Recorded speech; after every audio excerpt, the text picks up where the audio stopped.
so much for setting this up. Lord, talk about technical Absolutely. difficulties. How many people, how many natty bodybuilders does it take to record a freaking meeting? Here we go. So I have just sung all of your praises. You haven't even heard the praises, but we'll get there in due time. Feel free to introduce yourself and then we can get into the business. Okay. Um, well, my name is Elvira Madame. We've been chatting for a little bit, but I am by trade a clinical pharmacist. I actually work in the hospital, and I've recently been involved in bodybuilding for the past 2 years. I have a family, married with 2 kids and a dog. My kids are 15 and 13. So teenagers, busy house. So you can imagine trying to juggle that with bodybuilding and a career in the healthcare industry can be challenging, but it's been a fun ride these past 2 years. On the subject of bodybuilding, I've been singing your praises about how you just took second in the Natty Super Bowl. So I would like to know a little bit about your bodybuilding kind of career. You said you've kind of taken it on recently. What's recent? And then tell us about the Yorton.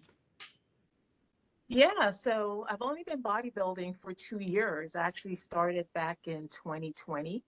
Mm-hmm. I had just come back from a trip to Jamaica with my sister for a destination bachelorette party. So she was getting married. And during that trip, I just had like an awakening. It was just the food that we were eating was extremely clean and healthy, and my body just felt invigorated that I wanted to continue that healthy eating lifestyle. Mm-hmm. I'd already work out routinely, but my I was gonna diet was say. always something that I struggled with. And so when I was able to get my diet under better control, I actually felt that maybe I was in a place where I could discipline my diet to actually take on bodybuilding. And so around that time, a young lady, Sherry, had um, introduced me to OCB. She'd introduced me to a coach who was involved in the OCB. So that's how I became introduced to the Natty organization, OCB, which is the organization that I have been competing in for the past 2 years.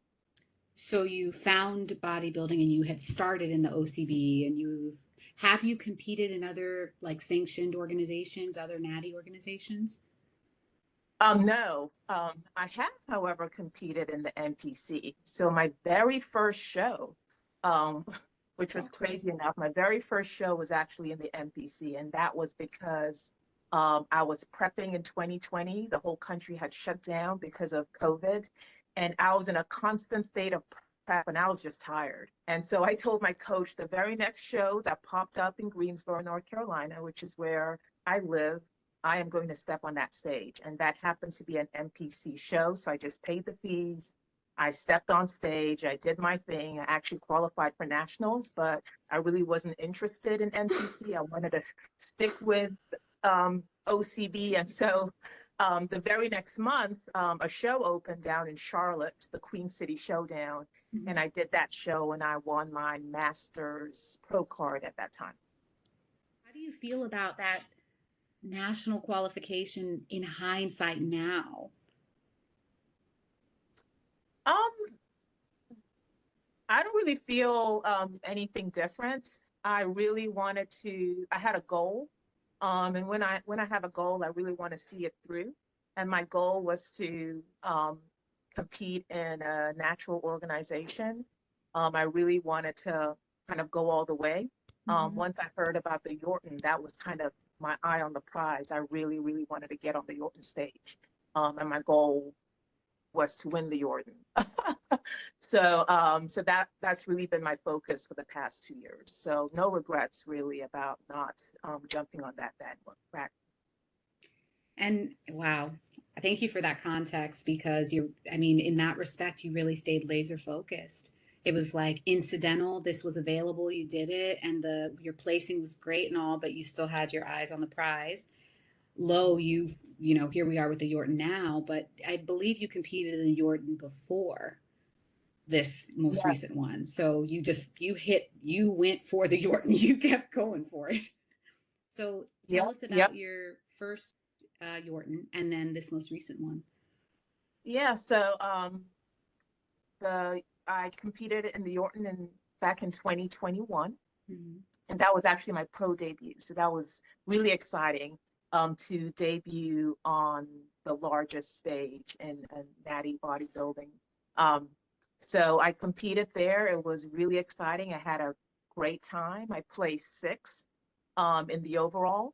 Mm-hmm. And so right after that show, I knew I was going to go for the Yorton again the following year. Again, with my goal was to win the Yorton. I just felt like I'm a Yorton champ. I just had that in my mind, and I wanted to get on stage again and bring back that trophy. So that was my goal going into 2022, was to get back on the Yorton stage. And clearly you made some improvements, but bodybuilding is a long game.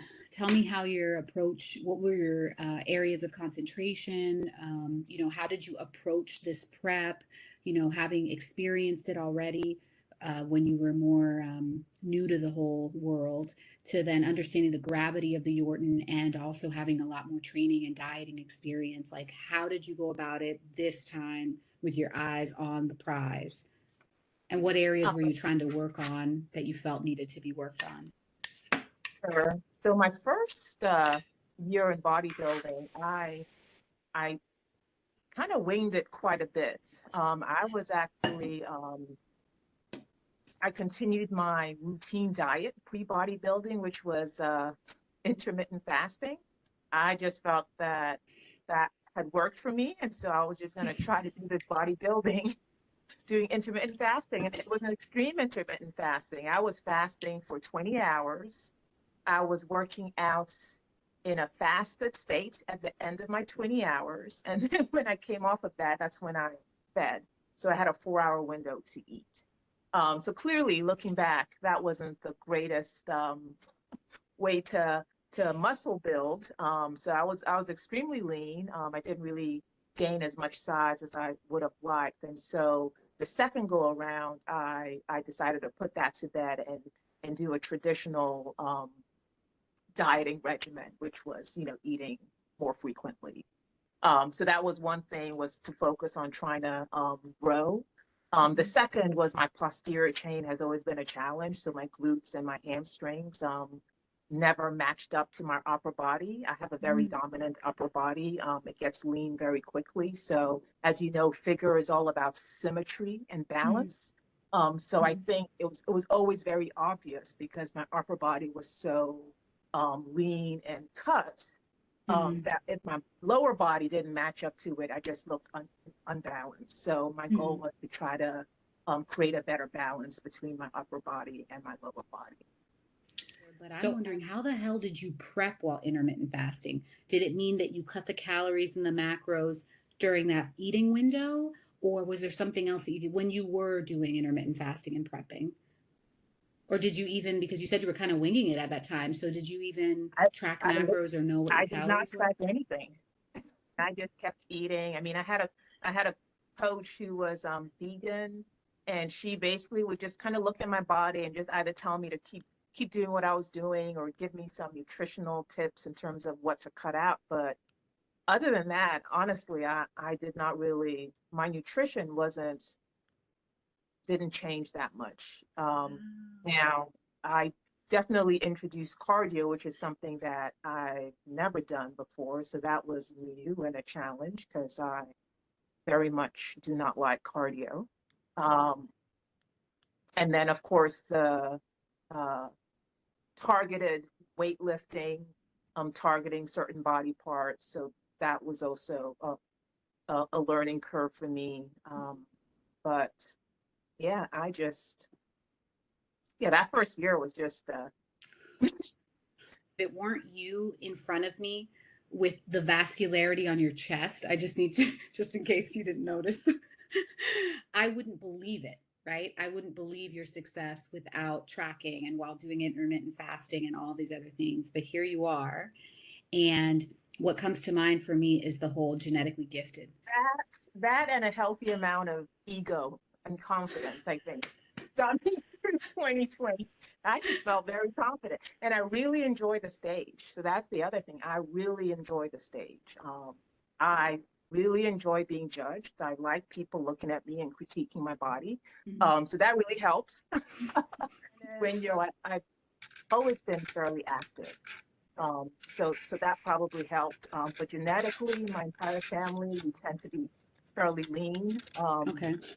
And so I think my frame, my structure really has lended itself to the figure division just because I'm really broad up top, and it's easier for me to grow my shoulders than maybe some other ladies. Area. Yeah, well, then me. Right here, that's me. How Tell us about your experience with the Yorton this year. Um, so you mentioned like my physique now. I think my physique has made leaps and bounds from last year because my prep is very different. And I had a different coach who really pushed me. This prep was very, very difficult, very, very challenging for me. It was long hours at the gym. I think the first time I tried to do one of his routines, it took me almost 4 and a half, close to 5 hours to get through, and it was one body part. So yeah, it was tough. Didn't have any rest days. I'm thinking back, I think maybe I got one rest day in a 5 month period that I prepped with this particular coach. So it was a very challenging prep, and it was taxing on me physically, as well as mentally. At some point, I got COVID. I think my body was just run down. I got COVID like 3 weeks before my first show, which was the Apex show in Virginia, which I ended up placing first. Wow. And then a week later was the Yorton, and I placed second overall. So I definitely give this coach credit for the physique that I brought to the Apex and the Yorton stage. However, I'm not sure that training style is something that I want to put my body through again. So I'm not sure if you know, but right after the Yorton, I think it was that Sunday, we did part ways. Oh, wow. We had some creative differences. We had some communication challenges during our working relationship. And so I decided that I needed to move a different direction. I hope we parted amicably. I'm not sure how he feels about it, but I've certainly moved on. I'm working with a new coach whose training style is very, very different. And I'm really enjoying this prep that he's taking me through. There are still some shows that I like to do. I don't think my season is over yet. So I'm hoping that he will carry me through to the next show that I do. I want to make sure I'm clear that my physique was pretty great at the two shows that I just came off of. And that is all credit to this program that I went through. I just don't know that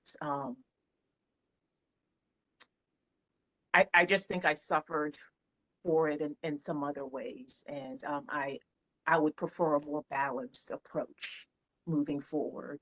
I sacrificed sleep. I was getting 4 hours on average of sleep a day. And I just think that kind of wore me. And maybe other people might be able to handle that type of a regimen. I just think it was challenging for me. So yes, this new training and prep that I'm undergoing has been a lot more agreeable on my body, and I am enjoying it. Okay. Yeah, and I definitely encourage those who are listening, really listen to your body. Make sure you are the lines of communication with your coach are open and that you are advocating for yourself and making sure that they're listening to you when you're sharing, you know, concerns that you have, because your coach should really be listening to you and making adjustments, not just based on the physical, but also based on, you know, the mental and emotional. So how do you feel about the placing? How do you feel about the whole show and the placing? Whenever I step on stage, and again, it just has to do with just my confidence. I tend to be a pretty confident person. I stepped on that stage knowing that I was the Yorton champ. Mm-hmm.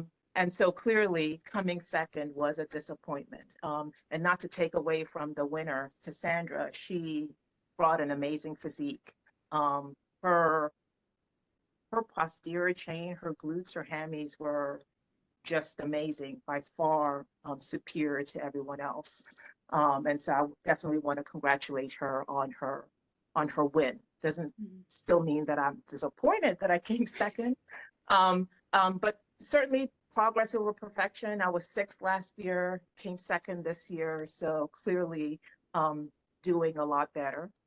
Um, but yeah, I was a little disappointed. I mean, coming so close to the win is sometimes hard to swallow, but I don't necessarily want to ask, hey, are you going to try for the are you going to compete in the Yorton again? But so tell us, because, all right, when I introduced this whole thing, like us chatting about this, I basically went on a rant about the OCB's rule because it's very unique. I don't know of any other natty organizations that restrict their pros. I don't know if that's politically correct to say, but to me, it reduces the talent pool. It also kind of steals the joy out of the whole freaking thing. I like, this is not a career. We are all like hobbyists or lifestyle people for the most part, at least in the natty scene, because we're not prepared to take drugs to win, you know? So it's like an extension of a lifestyle, of our personalities, of our drive, and it's supposed to be a self actualizing experience, but they're treating it as though they're the NFL and they've got their athletes under contract when they don't. So the whole thing to me is just like icky, but I'm not a freaking OCB pro. So I really shouldn't have an opinion on this. I'm just someone on the internet with a YouTube channel commenting. So for you, as someone who's only ever really competed, again, NPC first, but as a pro, OCB, my understanding is this rule is relatively new. Tell me about how the rule, when you found out about it, what impact it had on you, and then, of course, any and all thoughts you might have on this. yeah. So the rule is relatively new. I think it came out either late 2021 of last year, early 2022. Um, but so I'll just speak about how it landed on me and kind of how I learned about it and how it kind of unfolded. So after the Yorton Cup last year, where I debuted, place six, I started planning my 2022 season right after that. Mm-hmm. So my goal was, you know, I had no desire to leave the OCB. They treated me well. They had a lot of shows that were in my area, including a lot of pro shows. And so I was just like, you know, working on my calendar, deciding, okay, what pro shows I was going to do in 2022. And then because I continue to be competitive and as I gain more experience in bodybuilding, I just want to continue to push myself.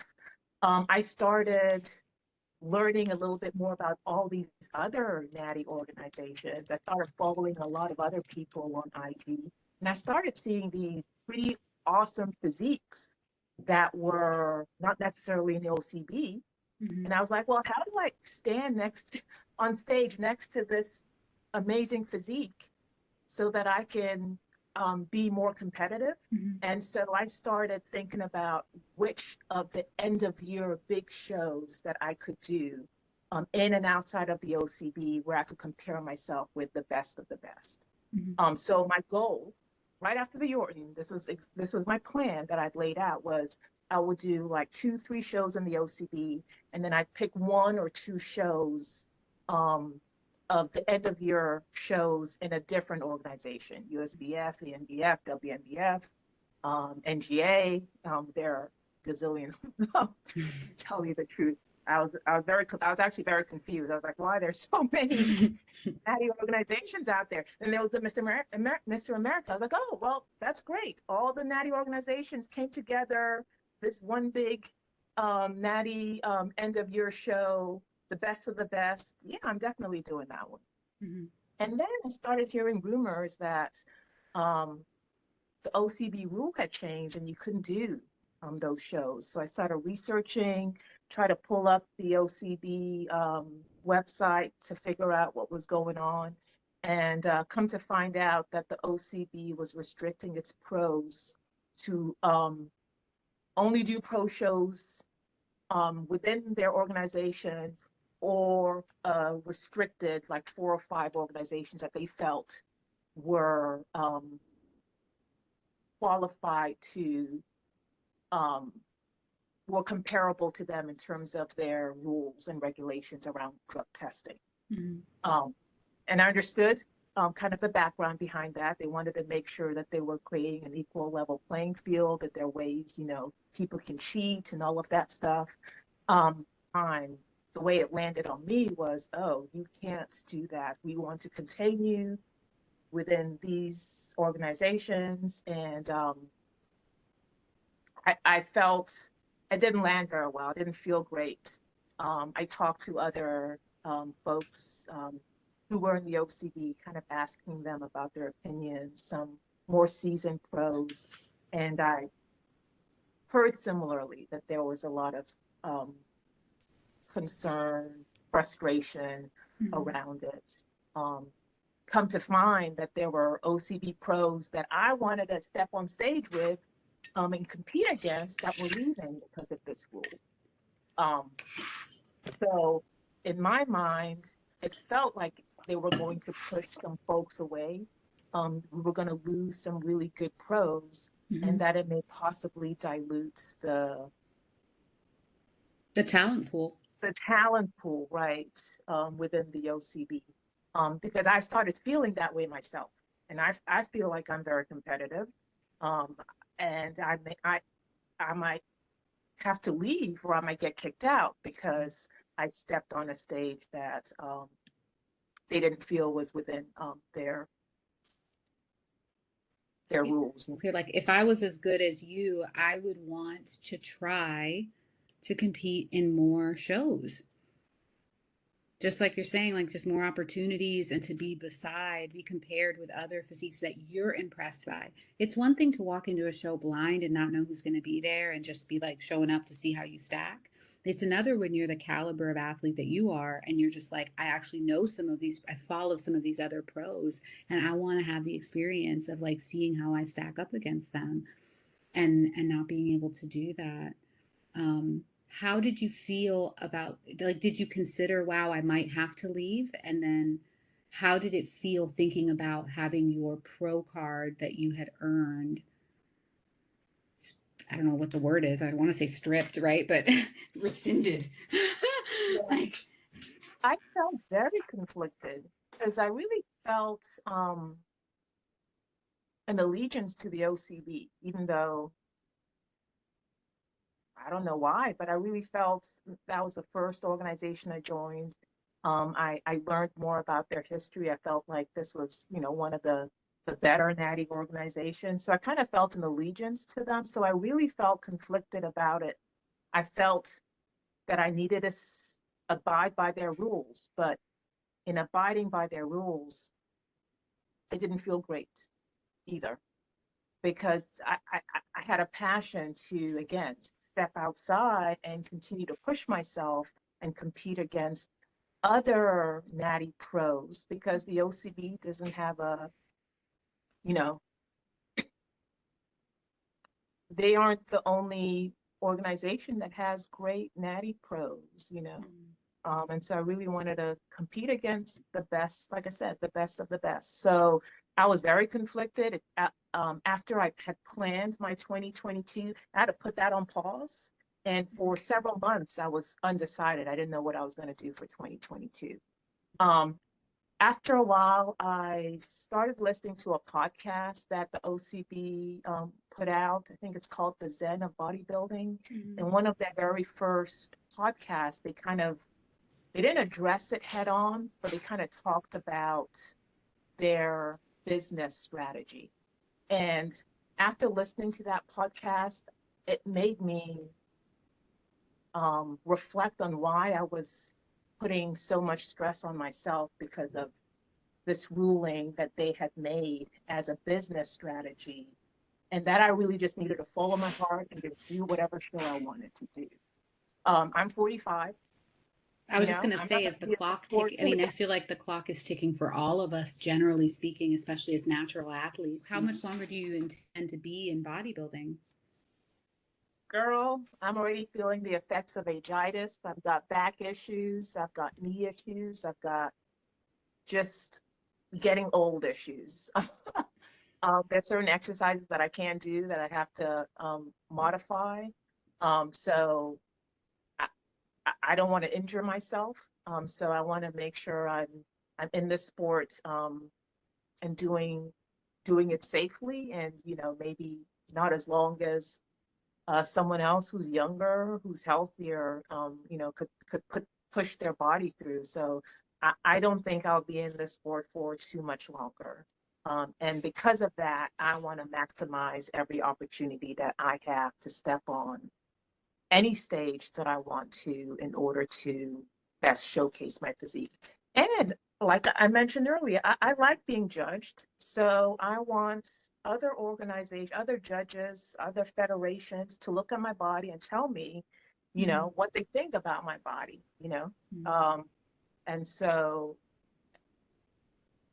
I personally think that there's a very good chance that the OCB is probably going to strip me off my pro card because I can't imagine not pursuing certain avenues that may open up to me. Yeah, and I'm an adult.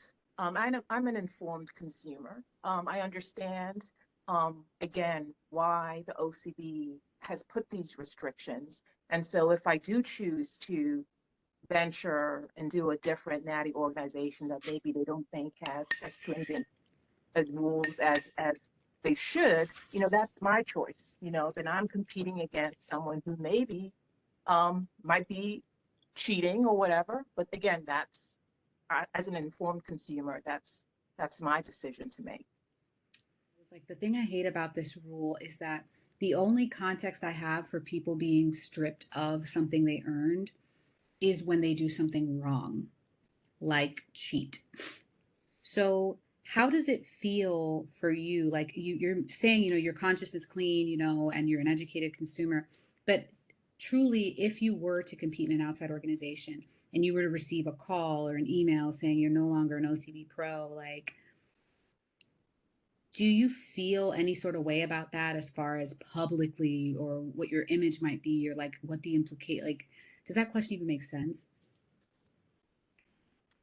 No, I don't feel I've reconciled myself with the fact that I'm going to do whatever show that I want to do, and that is okay with the OCB. They want, like I said, that's their business model, and we have the choice to do whatever we want to do. And so that gave me some closure, again, listening to that podcast. So I feel um, very comfortable with the decision that I have moving forward, that I'm just going to do whatever inspires me, whatever show speaks to me. And the consequence of that may be that I lose my OCB pro status, and I'm okay with that. Girl, live your life. Yep. That's great. I'm glad to hear that because I know for me that would be easier said than done. I feel like I would arrive at the same conclusion, and let my North Star be my desire to compete, to spread my wings. I know that would be my North Star, but I feel like if I received, like if I was stripped of something that it would hit me later or be like really like I'd be pissed off and sad. But I guess because your eyes are wide open and you listen to the podcast, I definitely have to check it out and I will include it in Yeah, the. I mean, I think it's because I was so stressed about it.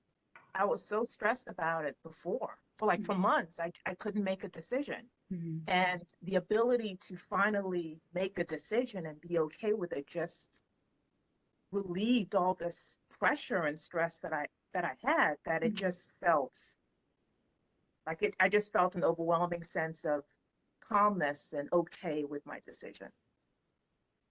What I'm hearing is a whole bunch of doors have just potentially opened up. If you find shows that you want to do, you gonna do them. And we're gonna be following, and that's exciting, you know. Uh, and especially building off of this physique, like sky's the limit. Like what? Yes, I'm excited to continue to grow, to build. I just feel like I have a lot of potential. Mhm. Um, and I want to see how far I can take it. Well, I really appreciate you shedding some light on your take. I do feel like you've contributed more than I could have because I just was going off, you know. And but you're right. It's their right to do what they want to do, and to at least they lay it out there.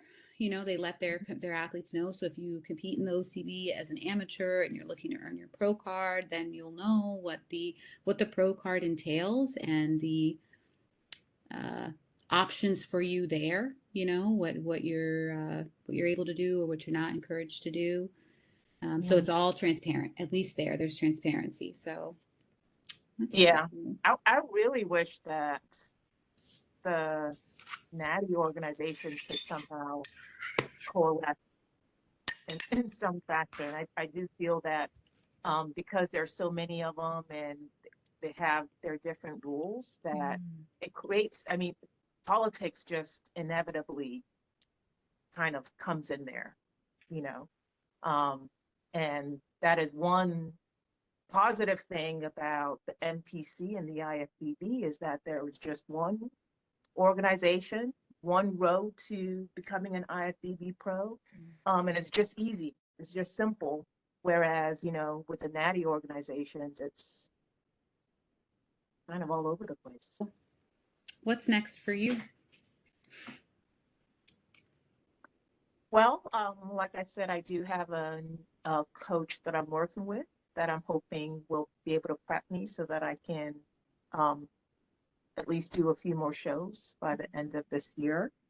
Um, what those shows are, I have some ideas. Some of them aren't definite, so maybe if you reach out to me in a couple of months, we can chat a little bit more about what I've been through. You know, Mhm. um, do I still have my OCB pro status or not? Stay tuned. Um,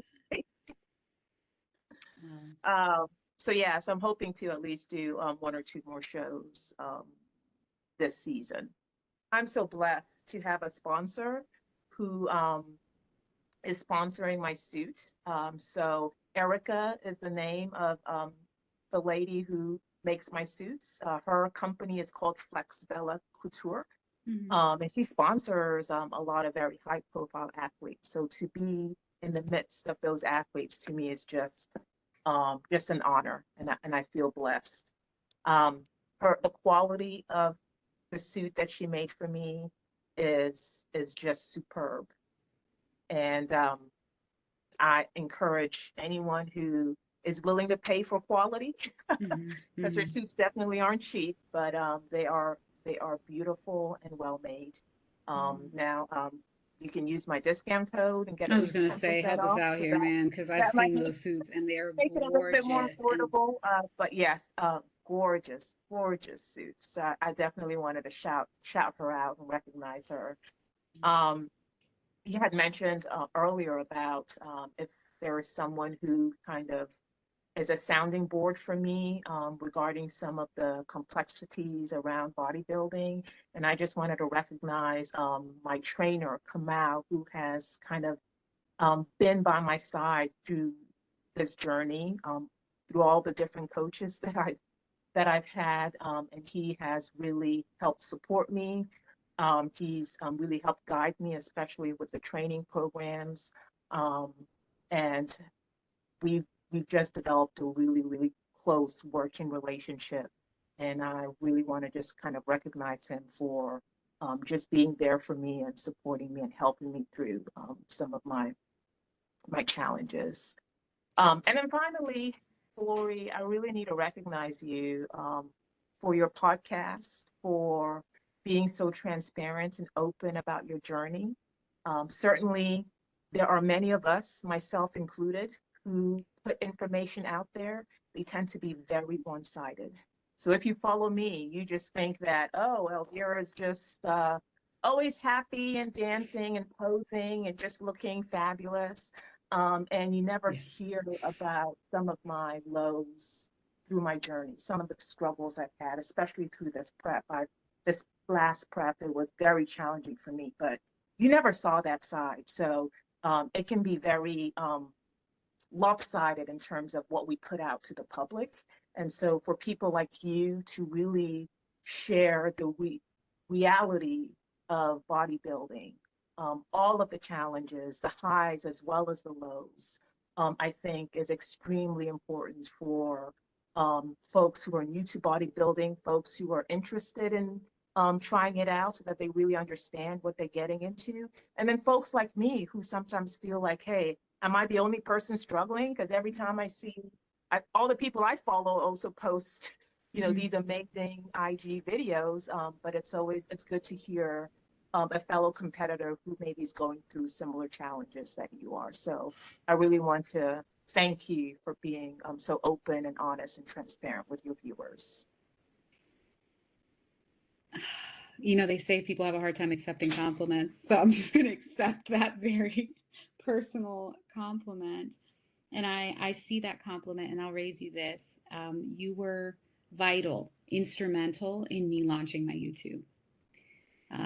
Those of you who would know me from IG know that I was always posting stories while I was walking my morning walks, and I would share and I would talk. And you would reach out and be like, that was so helpful, or like, you have a gift for talking, for your storyteller. And you really hyped me up to think to something that I could do in a more lasting way, because the Instagram stories fade after like a day or something. And so I legit have heard your voice in my head when I hesitate to upload, when I hesitate, or when I'm editing my videos and I'm like, I could just take that out. That's not important, and I hear your voice say, always post, always post. You have a gift. You have a gift. Don't hesitate. I hear your voice. And so were it not for you, I would not be whatever 11 episodes in or 11 uploads in and as committed. And whenever I do question whether or not what I'm posting is relevant or useful, I hear your voice being like, do it, do it. So what a collaboration, because we all have something to offer somebody else, and we don't always realize what that is. But I thank you for your compliment, but I thank you for how much you've encouraged and supported me in all of this, because ain't nobody out here making money doing this. It's a labor of love, Well, I think your hard work will pay off in the long run. So I'm glad that you started the YouTube channel, and I think what you're doing is like grassroots. It's like it's going to take on its own form, and it's going to kind of grow organically. And before you know it, you'll have your own show somewhere. Unless somebody else edit the shit. I could just sit there and be me, just wilding out. That would be nice, man. That would be nice. Well, I thank you for your time. And I'll be sure I hope to do justice to this conversation, not take out anything that might be of value. I really appreciate you being candid and as articulate as anyone, right, about the nuances here, because it's all complicated and it's just the twists and turns. So I appreciate you sharing everything with the world, albeit a small one, my viewership, but I appreciate you opening up and doing this with me. Absolutely. Thanks for the collaboration. I think if not for you, I don't know that I'd have any opportunity or the nerve to like put any of this out there. And I think it's important information that I think will help someone. Might be one or two people, but I think it might resonate with some folks out there. So Well, we're doing this the grassroots Natty bodybuilding good work or whatever. Preaching the gospel of natural bodybuilding and integrity.